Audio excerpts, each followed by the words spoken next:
शुभ प्रभात सभी को। कैसे हैं आप सभी। हम पढ़ रहे थे पाठ नंबर 2 राम लक्ष्मण परशुराम संवाद। राम लक्ष्मण परशुराम संवाद के शब्दार्थ और व्याख्या हम पढ़ चुके हैं। आज के इस वीडियो में हम अभ्यास के प्रश्न उत्तर के बारे में पढ़ेंगे। पूरा पाठ समझने के बाद पाठ के प्रश्न उत्तर करना बड़ा आसान हो जाता है। आप खुद देखेंगे कि आप सभी प्रश्नों के उत्तर खुद से दे पाएंगे। पहला प्रश्न है, परशुराम के क्रोध करने पर लक्ष्मण ने धनुष के टूट जाने के लिए कौन कौन से तर्क दिए। बहुत ही महत्वपूर्ण प्रश्न है, बार बार परीक्षाओं में पूछा जाता है। हम पाठ पढ़ चुके हैं और पहले ही पद्यांश में हमने पढ़ा सीता स्वयंवर में भगवान राम से शिव जी का धनुष टूट जाता है और धनुष टूटने पर परशुराम मुनि बहुत क्रोधित हो जाते हैं। तो इसका लक्ष्मण ने तर्क दिया कि धनुष बहुत पुराना था। श्री राम ने उस धनुष को नया धनुष समझा और जरा सा बल का प्रयोग करते ही गलती से धनुष टूट गया।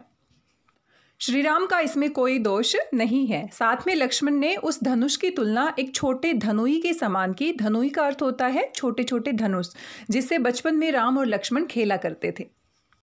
इस प्रकार से आप इस प्रश्न का उत्तर लिख सकते हैं। दूसरा प्रश्न है, परशुराम के क्रोध करने पर राम और लक्ष्मण की जो प्रतिक्रियाएं हुई उनके आधार पर दोनों के स्वभाव की विशेषताएं अपने शब्दों में लिखिए। आपने देखा पूरे पाठ में राम और लक्ष्मण के स्वभाव में कितना अंतर है। राम और लक्ष्मण दोनों एक ही पिता के पुत्र हैं, लेकिन फिर भी उनके स्वभाव में जमीन आसमान का अंतर है। श्री राम बड़े ही शांत स्वभाव के हैं और बड़े ही विनम्र भाव से परशुराम मुनि से कहते हैं कि जिसने भी शिव के धनुष को तोड़ा है वो आपका कोई सेवक है। लेकिन लक्ष्मण का स्वभाव बिल्कुल विपरीत है। लक्ष्मण बिल्कुल उग्र स्वभाव के हैं और परशुराम मुनि से बार बार इस तरह की बातें करते हैं जिससे उनका क्रोध और भड़क जाता है। लक्ष्मण अपने व्यंग्यपूर्ण वचनों के द्वारा परशुराम मुनि के क्रोध की अग्नि को इतना भड़का देते हैं कि परशुराम मुनि बार बार अपने फरसे से लक्ष्मण की वध करने की बात करते हैं। दूसरी तरफ राम बड़े ही शांत भाव से सारे संवाद को सुनते हैं और परशुराम मुनि के क्रोध की अग्नि को इतना प्रज्वलित होता देखकर लक्ष्मण को अपनी आंखों के संकेत से चुप रहने के लिए कहते हैं। साथ ही जल के समान शीतल वचनों से परशुराम मुनि का क्रोध शांत करने की कोशिश करते हैं। इस प्रकार से हमने देखा राम और लक्ष्मण के स्वभाव एकदम विपरीत हैं और उनकी विशेषताएं हम लिख सकते हैं। तीसरा प्रश्न है, लक्ष्मण और परशुराम के संवाद का जो अंश आपको सबसे अच्छा लगा उसे अपने शब्दों में संवाद शैली में लिखिए। संवाद आपने 9th क्लास में भी पढ़ा है। 9th क्लास में आपके 5 नंबर के लिए संवाद आता था। यहाँ पर भी आपने देखा पूरे पाठ में राम और लक्ष्मण और परशुराम मुनि का संवाद दिखाया गया है। जो भी हिस्सा आपको सबसे ज़्यादा अच्छा लगता है उसी को आपने अपने शब्दों में लिखना है, क्योंकि पाठ में अवधी भाषा का प्रयोग किया गया है, लेकिन आपने शुद्ध हिंदी में अपने शब्दों में इसका संवाद लिखना है। तो इस प्रश्न का उत्तर हर एक विद्यार्थी अपने हिसाब से लिख सकता है। जो भी पद्यांश आपको अच्छा लगता है उसका आपने हिंदी में संवाद शैली में आपने यहाँ पर उत्तर लिखना है। उत्तर में आप देख रहे हैं किस प्रकार से लक्ष्मण बातचीत करते हैं, उसका उत्तर परशुराम मुनि देते हैं। फिर लक्ष्मण बातचीत करते हैं, फिर परशुराम मुनि उसका उत्तर देते हैं। तो ये हमारी संवाद शैली है। आप सभी अपना अपना उत्तर खुद से लिखेंगे। अगला प्रश्न है, परशुराम ने अपने विषय में सभा में क्या क्या कहा, निम्न पद्यांश के आधार पर लिखिए। यानी कि पद्यांश आपको दिया गया है, पूरे पद्यांश को आपने पढ़ना है और पद्यांश में जो जो बातें कही गई है वही आपने उत्तर में लिखनी है। परशुराम मुनि कहते हैं, बाल ब्रह्मचारी अति कोही, यानी मैं बाल ब्रह्मचारी हूँ, बचपन से ही मैंने ब्रह्मचर्य नियम का पालन किया है। अति कोही, कोही यानी क्रोधी, और मैं बहुत क्रोधी हूँ। बिसु विदित क्षत्रिय कुल द्रोही, बिसु विदित यानी पूरा संसार जानता है, क्षत्रिय कुल द्रोही, द्रोही यानी विरोधी, कि मैं क्षत्रियों के कुल का विरोधी मुनि रहा हूँ। भुजबल भूमि भूप बिनु किन्ही, भुजबल यानी भुजाओं के बल से, भूमि यानी भूमि को, भूप यानी राजा, बिनु यानी के बिना, किन्ही मतलब किया है कि मैंने कितनी ही बार इस भूमि को, इस पृथ्वी को राजाओं से विहीन किया। अपनी भुजाओं के बल से पृथ्वी को राजाओं से विहीन करके विपुल बार महिदेव दिन ही, विपुल मतलब बहुत, बार महिदेव यानी ब्राह्मण, दिन ही मतलब देना, कि मैंने ब्राह्मणों को दान में दे दिया है। सहस्त्र बाहुभुज छेदनी हारा, परसु बिलोकु महीप कुमारा, हे राजपुत्र, महीप कुमार यानी राजा का पुत्र, हे राजपुत्र लक्ष्मण, परसु बिलोकु, मेरे परसु को देखो, सहस्त्र बाहु भुज छेदनी हारा, सहस्त्र बाहु की भुजाओं को छेदनी हारा काटने वाला है, यानी इसने सहस्त्र बाहु राजा की भुजाओं को काटा है।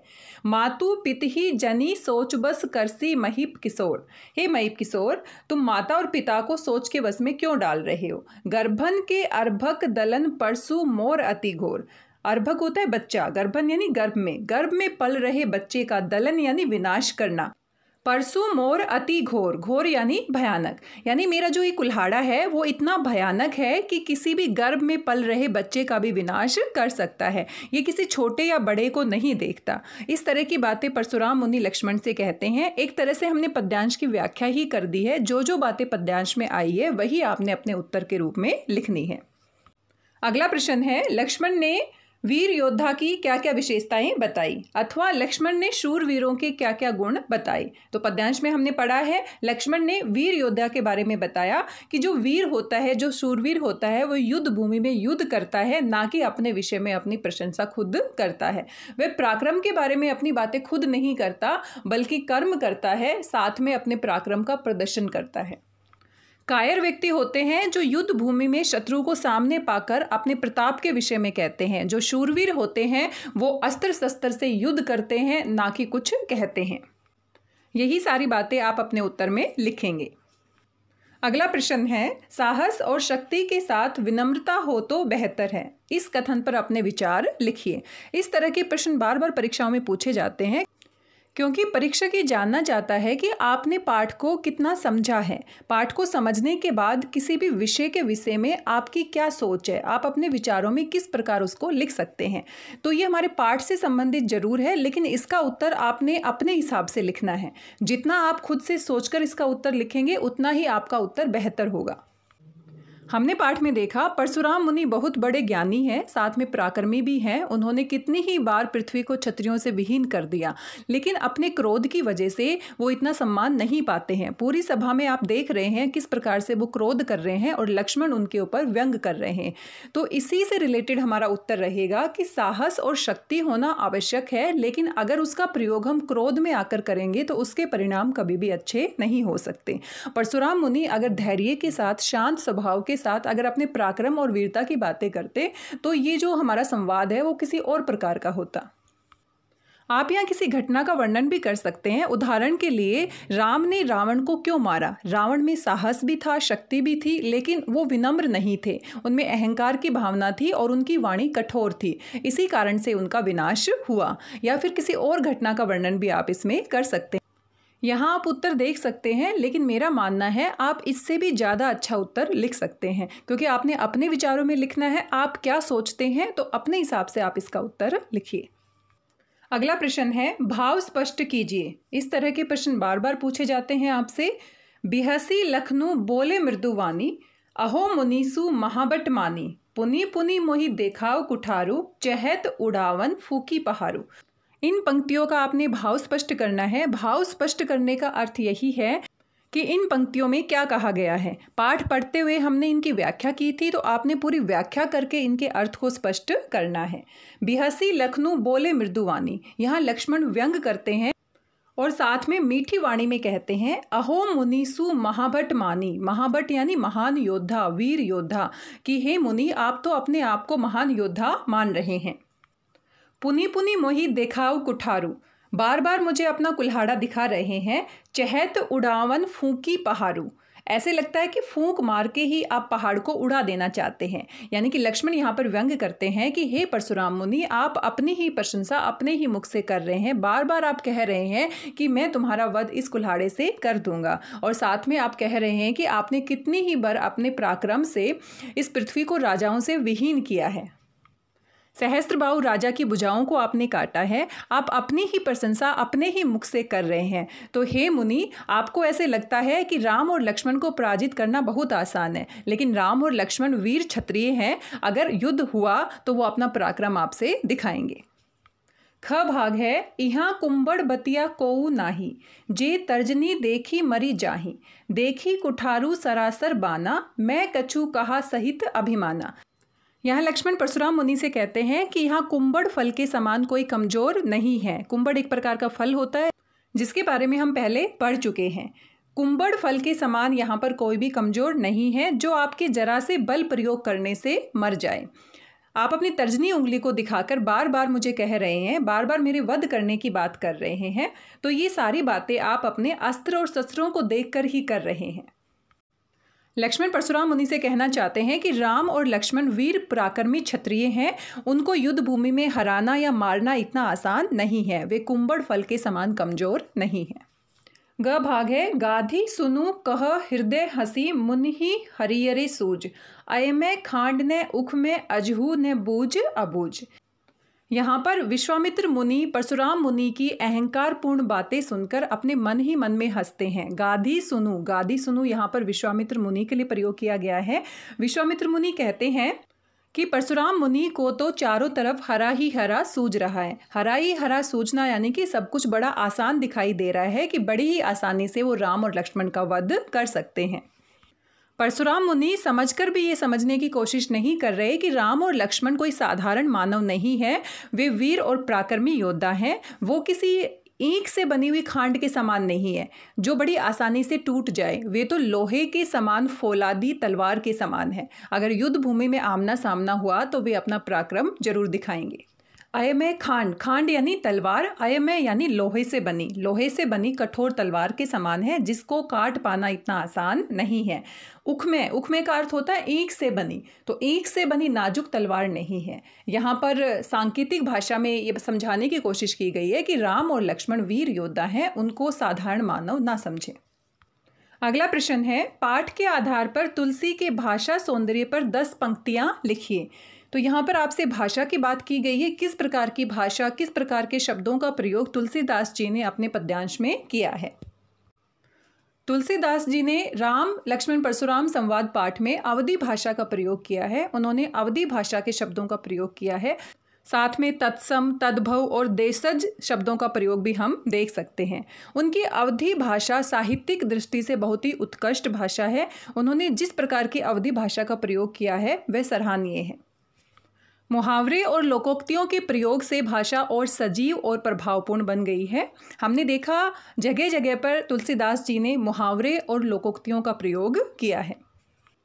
आप उदाहरण भी लिख सकते हैं, यहाँ कुंबड़ बतिया कोऊ नाही, तो यहाँ पर उन्होंने कहावत का प्रयोग किया है। तो इस तरह से अगर कोई उदाहरण आपको पाठ से याद आता है तो उसको भी आप यहाँ पर लिख सकते हैं। अनुप्रास, उपमा, अतिशोक्ति जैसे अलंकारों के प्रयोग से भाषा और भी सुंदर बन गई है। आप पंक्तियों का नाम भी लिख सकते हैं कि इस पंक्ति में हमारा उपमा अलंकार है, इस पंक्ति में हमारा अतिशोक्ति अलंकार है। साथ में आप देख सकते हैं तुलसीदास जी का भाषा पर पूरा अधिकार है और उनके जैसा कवि कोई दूसरा नहीं हो सकता। अगला प्रश्न है, इस पूरे प्रसंग में व्यंग का अनूठा सौंदर्य है, उदाहरण के साथ स्पष्ट कीजिए। आपने पूरे पाठ में देखा किस प्रकार से लक्ष्मण और परशुराम मुनि एक दूसरे पर व्यंग करते हैं। तुलसीदास जी एक श्रेष्ठ कवि हैं और उनका व्यंग जो है वो सराहनीय है। आप देख सकते हैं किस तरह से व्यंग करके उन्होंने भाषा में सुंदरता बढ़ा दी है। उदाहरण के रूप में आप पाठ से पंक्तियां लिख सकते हैं। कुछ पंक्तियां मैं यहाँ पर बताती हूँ। चहत उड़ावन फूंकी पहाड़ू, कि आप तो ऐसा लगता है फूंक मार के पहाड़ को उड़ाना चाहते हैं। यहाँ कुंबड़ बतिया कोऊ नाही, इसके बारे में हम विस्तार से चर्चा कर चुके हैं, इसलिए मैं शॉर्ट में बता रही हूँ कि यहाँ पर कुंबड़ फल के समान कमजोर कोई नहीं है। दिन चली गए ब्याज बढ़ बाढ़ा, ये बहुत दिन बीत गए हैं और ब्याज बढ़ गया है। तुरंत देऊ में थैली खोली, कि किसी व्यवहार करने वाले को बुला लीजिए, मैं थैली खोलकर तुरंत ही उसका उधार चुका देता हूँ। तो आप पूरा एक्सप्लेन करेंगे, मैंने शॉर्ट में इसे बताया है। जो जो व्यंग वाली पंक्तियां हैं उनको आपने विस्तार से यहाँ पर लिखना है। 10वां और अंतिम प्रश्न है अभ्यास का, निम्नलिखित पंक्तियों में प्रयुक्त अलंकार पहचान कर लिखिए। जब हमने पाठ की व्याख्या की थी तब भी जिस पंक्ति में जिस अलंकार की बात की गई थी हमने वहां पर देखा था। क भाग है, बालकू बोली बंधो नहीं तो ही, ब वर्ण की आवर्ती के कारण यहाँ पर अनुप्रास अलंकार है। कोटि कुलिसम बचनु तुम्हारा, कोटि यानी करोड़ों, कुलिस यानी वज्र, सम यानी समान, बचनो यानी वचन, तुम्हारा यानी तुम्हारा।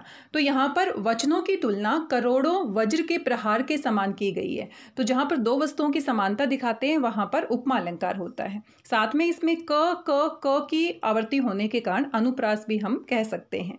तुम तो कालू हाँक जनु लावा, बार बार मोहि लागी बुलावा। एक ही पंक्ति में एक से ज़्यादा अलंकार भी हो सकते हैं। यहाँ पर जनु यानी जैसे, यहाँ पर दो घटनाओं की ऐसे तुलना की गई है जैसे एक घटना की संभावना दूसरी घटना के समान है, तो इसलिए उत्प्रेक्षा अलंकार है। बार बार शब्द के प्रयोग करने की वजह से पुनरुक्ति प्रकाश है, और साथ में अनुप्रास भी हम कह सकते हैं। लखन उत्तर आहुति सरसी, आहुति सरसी यहाँ पर समानता की वजह से उपमा अलंकार है। भृगुबर कोपु कृसानु, भृगुबर यानी परशुराम मुनि का क्रोध, कृसानु यानी अग्नि, तो परशुराम मुनि के क्रोध रूपी जो अग्नि है, तो इन दोनों की एक जैसी समानता दिखाने की वजह से रूपक अलंकार है। अलंकार के बारे में हम विस्तार से चर्चा करेंगे जब व्याकरण में पढ़ेंगे, अभी के लिए आप इनके नाम याद रख सकते हैं। आज के इस वीडियो में इतना ही है, मिलते हैं अगले वीडियो में। वीडियो की रिगार्डिंग कोई फीडबैक है ज़रूर दीजिएगा। तब तक अपना ध्यान रखिए, स्वस्थ रहिए, व्यस्त रहिए, मस्त रहिए और पढ़ते रहिए। Thank you very much. Thank you.